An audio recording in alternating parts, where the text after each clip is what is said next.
नमस्कार दोस्तों, my name is माही और म्यूज़िकल माही थ्योरी के इस चैनल में आप सबका फिर से बहुत बहुत स्वागत है।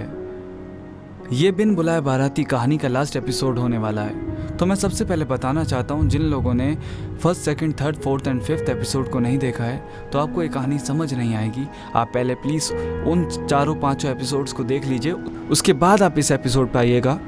ये आपको तब बहुत अच्छे से समझ आएगा। हम वहीं से शुरू करते हैं जहाँ से हमने पिछले एपिसोड को छोड़ा था। ऐसे ही करते करते दिन गुजरते चले गए और अब 29 नवंबर आ गई। वो दिन आ गया जिसका इंतज़ार देविका काफ़ी अरसे से कर रही थी, और उसका भाई जो देव था, जिसकी किसी और से शादी होने वाली थी, वो भी काफ़ी दिनों से इंतज़ार कर रहा था इस डेट का। पर एक ही दुनिया में इंसान था जिसका नाम राज था, जो दिन रात दुआ कर रहा था कि 29 नवंबर ना आए। 29 नवंबर और थोड़े दिन बाद आए, और थोड़े दिन बाद आए। बड़ी बचकानी सी बात है, कोई लॉजिक नहीं है इस बात में, पर फिर भी इश्क तो अच्छे अच्छे लोगों को पागल कर देता है। ये तो फिर भी एस्ट्रोनॉमी के स्टूडेंट्स थे, वो तो अच्छे अच्छों को पागल कर देता है। इश्क एक तरह की बेवकूफ़ी ही तो है, ये समझदारों का काम ही नहीं है। 29 नवंबर शाम का समय। अब ये बस ये सोच रहा था कि कौन सी शादी में जाए। अपने उस भाई की शादी में जाए जिसने उसकी लाइफ के टफेस्ट टाइम्स में भी उसका साथ नहीं छोड़ा, या फिर उस लड़की की शादी में जाए जिसने उसे बुलाया भी नहीं है पर ये उसे देखना चाहता है। उस दुल्हन के जोड़े में उसने उसे बुलाया नहीं है, वो बात नहीं करती है उससे, वो कभी राज की आंखों में अपने लिए प्यार को नहीं देख पाई। वो किसकी शादी में जाए? वो बस इस कश्मकश से गुजर ही रहा था, तभी उसके दिमाग में ख्याल आया कि उसको अपने भाई की शादी में जाना चाहिए, क्योंकि उसने तो बुलाया नहीं है, और अगर वो उसको देखेगा दुल्हन के जोड़े में तो उसको काफ़ी तकलीफ़ होगी। तो इस वजह से वो अपने भाई की शादी के लिए निकल जाता है। रात को करीब 7:30 बज रहे थे जब वो घर से निकलता है, और वो करीब 9:30 बजे तक पहुंचता है जहां पर वो उसके भाई की शादी होने वाली थी। बहुत अमीर थे, जैसा कि मैंने बताया कि राज बहुत अमीर फैमिली से था, तो राज की तरह ही उसके वो भाई भी बहुत अमीर थे। वो भाई एक्चुअली राज के सगे मामा के बेटे थे और राज से सिर्फ 1 ही साल बड़े थे उम्र में। जैसा कि आपने देखा होगा, अमीर शादियों में होता क्या है, शादियों के दरवाजे पर या फिर जहाँ से एंट्रेंस होता है उस शादी का, वहाँ पर पोस्टर लगे होते हैं जिसमें लिखा होता है चिंकी वेड्स राहुल या फिर करण वेड्स आयुषी। तो ऐसा करते करते नाम लिखे होते हैं। उसके भाई की शादी में भी वहाँ नाम लिखा हुआ था, और जब उसने वो नाम पढ़ा तो वो चौंक गया। वहाँ लिखा हुआ था देव। जी हाँ, राज के उस भाई का नाम देव था, और उसने लिखा हुआ था देव वेड्स देविका। अब सबसे पहला जो दिमाग में ख्याल आता है वो सिर्फ ये था कि देविका तो दुनिया में दुनिया भर की हैं, बहुत सारी देविका नाम की लड़कियां होंगी, ज़रूरी थोड़ी है अपनी वाली देविका हो ये। उसकी तो आज कहीं और शादी हो रही है। उसे पता भी नहीं था कि उसकी शादी होकर रही, क्योंकि वो जानता ही नहीं था कुछ। देविका ने किसी को नहीं बुलाया था, बस उसकी एक फ्रेंड को बुलाया था, और किसी को उसने बुलाया नहीं था, एक फ्रेंड और एक टीचर को। तो क्या होता है फिर? तो फिर ये बेचैनी राज के मन में, इस बेचैनी ने भी जन्म लिया कि वो देविका कौन है जिसकी देव के साथ शादी है, जिसकी देव भाई के साथ शादी है, वो वाली देविका कौन है। तो ये अंदर जाकर शादी में बैठ जाता है, और जैसा कि आप जानते होंगे, पार्लर के बाद जब दुल्हन सज कर आती है तो उसको फार्म हाउसेस में या जहाँ पर भी बारात घर वगैरह होते हैं, कम्युनिटी सेंटर्स होते हैं जहाँ पर शादियाँ होती हैं, वहाँ पर एक रूम दे दिया जाता है। तो ये दुल्हन वाली देविका ये भी एक रूम में बैठी हुई थी, और उस रूम के बारे में राज को पता चल गया था। तो राज की आंखें सिर्फ इस रूम के दरवाजे पर थीं कि जैसे ही ये दरवाज़ा खुलेगा वैसे ही मुझे पता पड़ेगा कि हु इज़ दिस देविका, ये कौन सी वाली है, ये कौन है ये देविका। और वक्त का सफ़र ख़त्म होता है और वो दरवाज़ा खुलता है। वो वाली रस्म चल रही होती है जिसमें 4 भाई अपनी बहन को लेकर आते हैं, एक चादर को पकड़कर उसके नीचे अपनी बहन को लेकर आते हैं। तो ये देखता है कि ये तो वही वाली देविका थी जिससे इसने 6 सालों तक बेइंतहा तरीके से मोहब्बत की, जिसके लिए ये जिया मरा, जिसको इसने अपनी उम्मीद बनाया, जिसको इसने अपना सपना बनाया, जिसके लिए ये सब कुछ करने लगा जो ये नहीं कर सकता था। जिसके इश्क ने इसको काबिल बनाया, ये वही देविका थी। और इसकी शादी किसी और से नहीं बल्कि उसी के सगे मामा के बेटे देव से होने वाली थी। और इसको एकदम से वो बात याद आई जो उस दिन देव ने यानी राज के भाई ने राज को बताई थी कि वो कैसे उस लड़की से मिला था। जिस दिन उन्होंने ये बताया था कि मेरी 20 दिनों बाद शादी है, उस दिन उन्होंने ये भी बताया था कि मुझे तुम्हारी भाभी मिल गई और कैसे मिली हैं, ये भी बताया था, पर नाम नहीं बताया था। उस दिन उसने ये बोला था कि मैं जिस कॉलेज में पढ़ता हूँ, मैं जिस हॉस्पिटल में पढ़ता हूँ, कहने का मतलब वो मेडिकल स्टडी कर रहे थे। तो आप जानते होंगे 3rd 4th ईयर के बच्चों को प्रैक्टिकली हॉस्पिटल्स में भी काम करने दिया जाता है कि वो अपने सीनियर्स को काम करते देख, उनको कोई भी चीज़ को करते हुए देख, उनसे जल्दी सीखें, क्योंकि प्रैक्टिकली इंसान जल्दी सीखता है। तो उसके लिए वो देव भी एक हॉस्पिटल में, इंडिया के सबसे बड़े हॉस्पिटल में काम करता था, बहुत ज़्यादा होशियार था। तो राज को एकदम से याद आया कि देव ने बताया था कि जिस कॉलेज में वो पढ़ता है, जिस कॉलेज के हॉस्पिटल में वो काम करता है पार्ट टाइम, उस कॉलेज में, उस हॉस्पिटल में एक दिन देविका अपने नानी को लेकर गई थी, क्योंकि हाँ ये वही है, ये वही शहर है जहाँ से देविका की नानी बिलोंग करती थी, और ये वही शहर है जहाँ से वो देव भी बिलोंग करता था। तो देविका अपनी नानी को लेकर हॉस्पिटल लेकर जाती है, क्योंकि उनको काफ़ी ज़्यादा तेज़ बुखार था, और यहीं पर पहली बार देव की और देविका की नज़रें टकराती हैं। जिस तरह से इनके दोनों के नाम काफ़ी ज़्यादा मिलते जुलते हैं, उसी तरह से इन दोनों की सोच काफ़ी ज़्यादा मिलती जुलती थी। इनका सोचने का तरीका, किसी भी चीज़ को लेकर अपना नज़रिया, वो काफ़ी हद तक सिमिलर था। देविका की नानी उस हॉस्पिटल में रही, उतने में ही देव को देविका से प्यार हो गया, और उसने ज़्यादा समय बर्बाद भी नहीं किया। उसने सीधा जिस दिन देविका की नानी की छुट्टी होने वाली थी, डिस्चार्ज होने वाला था, उसी दिन जाकर देविका से एकदम मुंह पर बोल दिया कि आई लव यू। पहली नज़र में हो गया। और वो इतने कॉन्फिडेंस से बोल रहा था, वो इतना अच्छा लड़का था, देव बहुत अच्छा लड़का था, और उसको थोड़ी पता था कि ये देविका वो लड़की है जिस पर उसका भाई पिछले 6 सालों से कुर्बान है। और जहाँ तक वो आशिक जो रूप से नहीं मासूमियत से मोहब्बत करते हैं, उनका दिल तो एक ही नज़र में उस पर आ जाएगा। वो इतनी खूबसूरत थी, इतनी खूब सीरत थी, उसकी सीरत बहुत खूबसूरत थी। तो देव ने सीधा देविका से बोल दिया, और नंबर्स भी एक्सचेंज हो गए। धीरे धीरे करते करते मिलते रहे, बात होती रही, कभी हर एक दिन जाकर देविका को भी प्यार हो गया, और 5 महीने बाद आज इनकी शादी हो रही थी।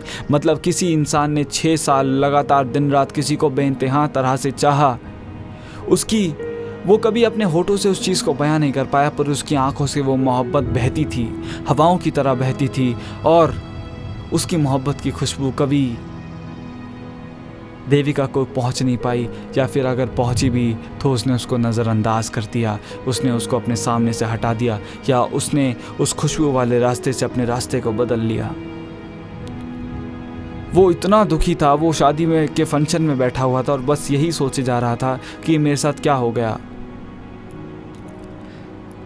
थोड़ी देर बाद जब जयमाला का फंक्शन चल रहा था, तो जयमाला के फंक्शन के बाद आप जानते होंगे दूल्हा और दुल्हन को कुछ गिफ्ट देते हैं सारे रिश्तेदार वगैरह जो हैं। तो ये भी एक सुंदर सा गुलदस्ता लेकर गया था।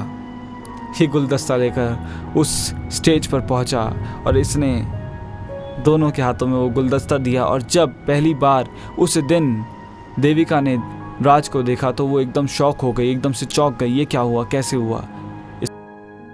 देव भैया मेरे सगे मामा के बेटे हैं, मेरे कज़न हैं, मेरे भाई हैं, और मेरे मेंटर हैं।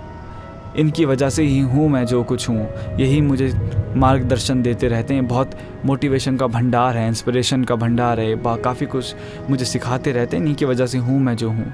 बड़ा हंसकर बोल रहा था वो देविका से, और वो सुन भी रही थी। काफ़ी खुश थी, काफ़ी ज़्यादा खुश थी। और देविका को इतना खुश देखकर राज खुश तो था, उसको बस यही था कि देविका तो खुश है ही।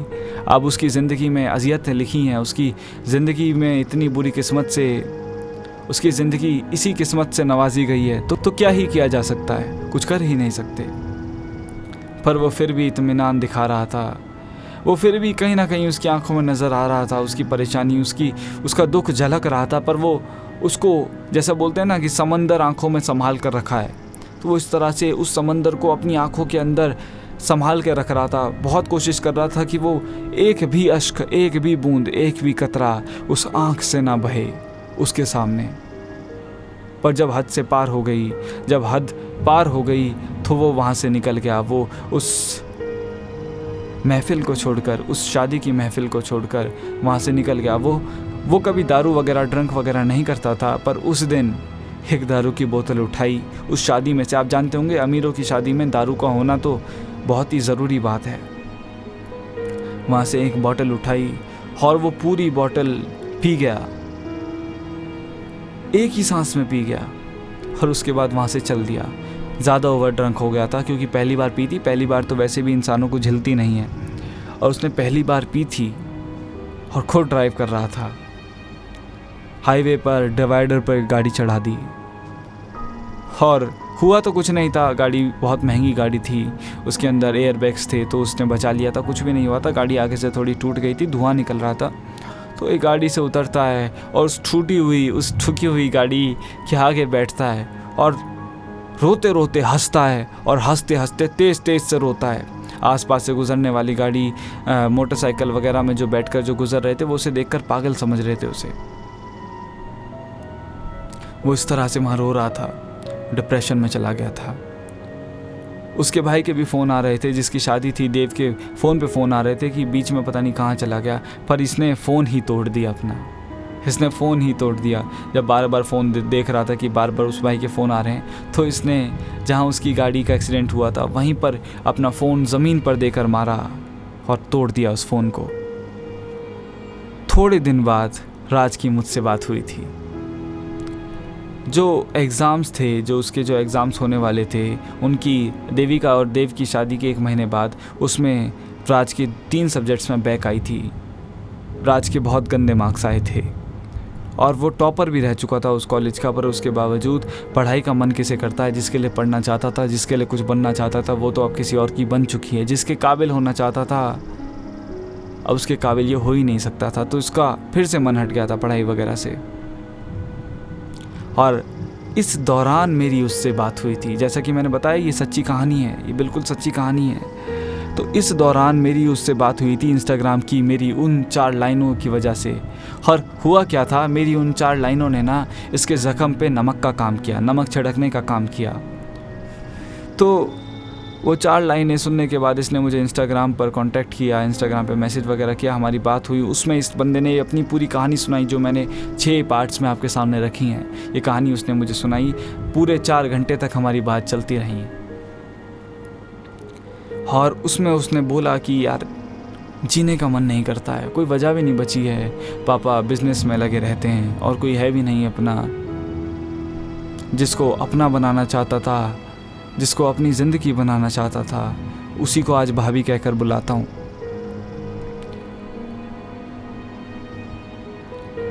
तो मैंने उसको एक बात समझाई थी, देखो राज, हम ज़िंदगी में काफ़ी कुछ पाते हैं, काफ़ी कुछ खोते हैं, पर हम गलती एक कर जाते हैं कि अगर हम किसी चीज़ को खोते हैं तो हम ये याद नहीं रखते कि उस खोई हुई चीज़ की वजह से हमने कितना कुछ पाया। आप ये याद रखो कि उस लड़की की मोहब्बत की वजह से आप आज क्या कर रहे हो। क्या आप कभी इस काबिल खुद को समझते थे? वो लड़की आपकी ज़िंदगी में आई ताकि आपकी लाइफ के मकसद को आपसे मिला जाए, आपको सक्सेसफुल बना जाए। आप इस बात को याद रखो, अभी भी कुछ नहीं बिगड़ा है, अभी तो 1 साल पूरा है आपके पास। 1 साल में बहुत अच्छे मार्क्स लेकर दिखाओ और उस लड़की के सपने को ज़िंदा रखो जो आपने देखा था, जो उसने देखा था, और उसने देखा था तो इस वजह से आपने भी उसे अपना सपना बना लिया था। और उस सपने को ज़िंदा रखने की कोशिश करो, उसे ऐसे मरने मत दो यार। मैंने उसको समझाया, और उस काफ़ी देर बात करने के बाद हम दोनों ने फ़ोन रख दिए। 2 महीने बाद फिर से राज का मेरे पास फ़ोन आता है। राज ने उस फ़ोन में बोला, उस कॉल पे बोला, आप ठीक कह रहे थे माही भाई, मैं बहुत पढ़ूंगा, उस लड़की के सपने को ज़िंदा रखूंगा, उस लड़की के सपने को ज़िंदा रखूंगा। आज ही सुबह मुझे एक खबर मिली है कि शी इज़ प्रेग्नेंट। वो आगे अपनी पढ़ाई नहीं कर पा रही है, वो अपनी पढ़ाई को अब यहीं पर छोड़ रही है, वो अपने सपने को यहीं पर छोड़ रही है। पर मैं उसके सपने को पूरा करूँगा। मैं पढ़ूँगा। वो एस्ट्रोनॉमर बनना चाहती थी, मैं उसके लिए एस्ट्रोनॉमर बनूँगा। फिर चाहे वो मेरी वाइफ ही नहीं बन पाई, कोई बात नहीं, पर मैं फिर भी प्यार करूँगा। ज़रूरी नहीं है कि प्यार हमेशा किसी की फिजिकल अपीयरेंस से ही किया जाए। प्यार तो हो जाता है, प्यार तो हवा जैसा होता है, कहीं पर भी बहा दो तो बह जाता है। उसकी ये बात मुझे पर्सनली बहुत समझ आई और मुझे बहुत खुशी हुई कि इस बच्चे ने, इस लड़के ने कोई गलत फैसला नहीं उठाया। वरना वो इतना ज़्यादा डिस्टर्ब था अभी से 2 महीने पहले, उसके दिमाग में सिर्फ गलत ख्याल आ रहे थे और इतने गलत ख्याल आ रहे थे कि मैं घबरा रहा था कि ये भाई कुछ गलत ना हो जाए। पर ईश्वर ने सब कुछ संभाल लिया, उसे सब कुछ समझ आया अच्छे से और उसने सही फैसला लिया और आज वो अपनी पढ़ाई पर ध्यान दे रहा है। हो सकता है कि ये आप ही की कहानी हो सकता है ऐसा कुछ आपके साथ भी हो रहा हो चुका हो या होने वाला हो। एक बात को ध्यान रखना, लोग आते हैं, लोग फिर चले जाते हैं, ये ही इस दुनिया का नियम है। इसको ज़्यादा सीरियस लेने के लिए मना नहीं कर रहा मैं, पर अपनी लाइफ को ख़त्म मत कर लेना किसी भी वजह से। हर सिचुएशन को अगर तुम सहने की कोशिश करोगे, हर दुख को अगर तुम सहने की कोशिश करोगे तो उससे बाहर निकल जाओगे। एक ना एक दिन तुम्हें मंजिल, तुम्हें रास्ता, तुम्हें सुकून, तुम्हें इत्मीनान ज़रूर मिलेगा। मैं बताना चाहता हूँ, मेरी इन कहानियों की एक खासियत होगी। जैसे कि आपने फिल्में देखी होंगी, फिल्मों की ऑफिशियल म्यूज़िक वीडियोज़ आते हैं, ऑफिशियल गाने आते हैं। मेरी कहानियों में एक खासियत होगी कि मेरी कहानियों की ऑफिशियल पोइट्री वीडियो आएंगी। आपने एक बात को नोटिस किया होगा कि मैंने पूरी कहानी को बहुत बारीकी से समझाया, पर जो कहानी का जो मेन फैक्टर था, जो वो बिन बुलाए बाराती बनकर देविका की शादी में गया था, देविका के लिए तो वो बिन बुलाए बाराती था ना, तो इसीलिए इस कहानी का नाम बिन बुलाए बाराती है। और वो एहसास को कि वो उस समय बैठ के क्या सोच रहा था, क्या कर रहा था, वो मैंने बहुत डिटेल में नहीं बताया। वो इसलिए नहीं बताया, उस पूरे सीन की जो एहसास है, उस पूरे पल का जो एहसास है, वो मैंने अपनी एक नज़्म में कैद किया है। और वो नज़्म ज़्यादा दिन उसके लिए आपको इंतज़ार नहीं करना पड़ेगा। 2 से 3 दिन बाद ही वो इस चैनल पे आपको मिलेगी, अपलोड हो जाएगी 2 से 3 दिन बाद ही। तो मैं आपको बताना चाहता हूँ, अगर आपको ये बहुत पसंद आई ना, तो ये पूरी कहानी को मैंने पोइट्री में कैद किया है और वो बहुत ही सुंदर तरह से लिखा है। मैंने देखा है कि वो क्या सोच रहा था, किस तरह से हंसते हंसते रो रहा था, किस तरह से रोते रोते हंस रहा था, क्या उसके दिमाग में चल रहा था, वो सब कुछ मैंने उस पोइट्री में बयां किया है। जान डाली है उसमें अपनी तरफ से, तो आपको बहुत मज़ा आएगा उसको सुनकर। तो अगर आपको ये सारे एपिसोड्स, ये कहानी काफ़ी अच्छी लगी है, रिलेटेबल लगी है, तो प्लीज़ मुझे कमेंट कर बताइए क्या पार्ट आपको, कौन सा पार्ट इस कहानी का सबसे अच्छा लगा, मुझे कमेंट करके बताइए। इस चैनल को सब्सक्राइब कीजिए। आने वाली बहुत सारी ऐसी खूबसूरत स्टोरीज़ के लिए अभी कुछ ही दिन बाद एक और नई कहानी की शुरुआत होने वाली है, जिसका नाम मैंने रखा है एक साधु की लव स्टोरी। ये मैं इसको कंपेयर तो नहीं कर सकते आप बिन बुलाए बाराती से, क्योंकि बिन बुलाए बाराती बिल्कुल रियल स्टोरी है और एक साधु की लव स्टोरी बस एक फिक्शन स्टोरी है जो मैंने लिखी है, बट इससे भी अच्छी है, वो आप तक पहुँचेगी। वो ज़िंदगी की बहुत बारीकियों से बात करती है और वो बहुत अच्छी कहानी लिखी गई है। तो कुछ ही दिन बाद उसके पार्ट्स आने भी शुरू हो जाएंगे इसी चैनल पे, तो प्लीज़ आप इस चैनल को सब्सक्राइब कर लीजिए। उसके अलावा बहुत सारी पोइट्री से रिलेटेड वीडियो, राइटर्स से रिलेटेड वीडियो, महान लोगों से रिलेटेड वीडियो, फैक्ट्स से रिलेटेड वीडियो, फिल्मों से रिलेटेड वीडियो इस चैनल पर आती रहती हैं और डेली आती हैं। एक वीडियो डेली आता है, तो प्लीज़ इस चैनल को सब्सक्राइब कर लीजिए और नोटिफिकेशन वाले बटन को भी दबा दीजिए, ताकि आप एक भी वीडियो से अनजान ना रह जाएँ, ना वाकिफ़ ना रह जाएँ। Thank you for watching this video. Take care. आप अपना ख्याल रखें। अब मुलाकात होगी नेक्स्ट वीडियो में।